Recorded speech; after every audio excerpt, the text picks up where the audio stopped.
दो दुनिया एक ही वक्त। एक तरफ बर्लिन की रोशनी, जहां नए विचारों को गढ़ा जा रहा था। दूसरी तरफ रूस का अंधेरा, जहां इंसान और लोहे दोनों को पिघलाया जा रहा था।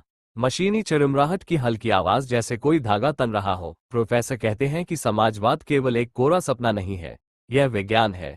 युवा, ऊर्जावान, आंखों में चमक, यह इतिहास का अगला अनिवार्य कदम है।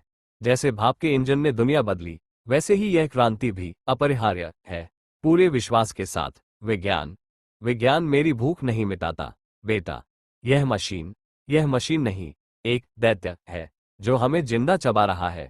डर और नफरत का मिश्रण हर दिन हर पल फैलता ही जा रहा है। हाथों से हाथ नक्शे पर फैलता लाल रंग, और एक चिंगारी बदलाव आ रहा है।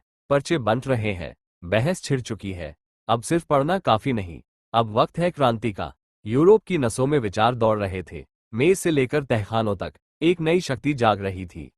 यूरोप को एक खौफ सता रहा है, साम्यवाद का खौफ। ये नई रणनीति अद्भुत है। लाभ 20% बढ़ जाएगा। तुम हमेशा देर से आते हो। तुमने आज उत्पादन बर्बाद कर दिया। यहां से निकल जाओ।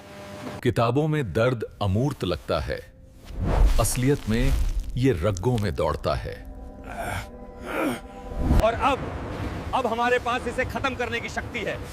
सर्वहारा वर्ग के पास खोने के लिए कुछ नहीं, लिवाए अपनी बेड़ियों के। बेड़ियां? तुम्हारा ये वर्ग संघर्ष का पाठ यहाँ मशीन के शोर में सुना नहीं देता। ये सुनाई देगा पिताजी। बहुत जल्द ये शोर क्रांति के नारों में बदल जाएगा। And so we must consider the implications of this new philosophy on the very fabric of society.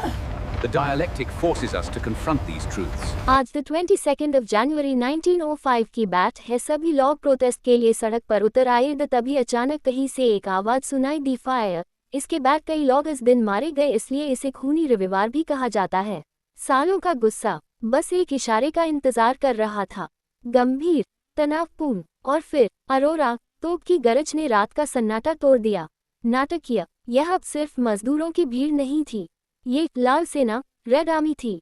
अत्यंत जोशीला, विजयी स्वर। विंटर पैलेस के दरवाजे टूट गए। पुरानी दुनिया ढह गई। तेज गति, अराजकता का एहसास। गहरी सांस लेते हुए अब सत्ता हमारे हाथ में थी।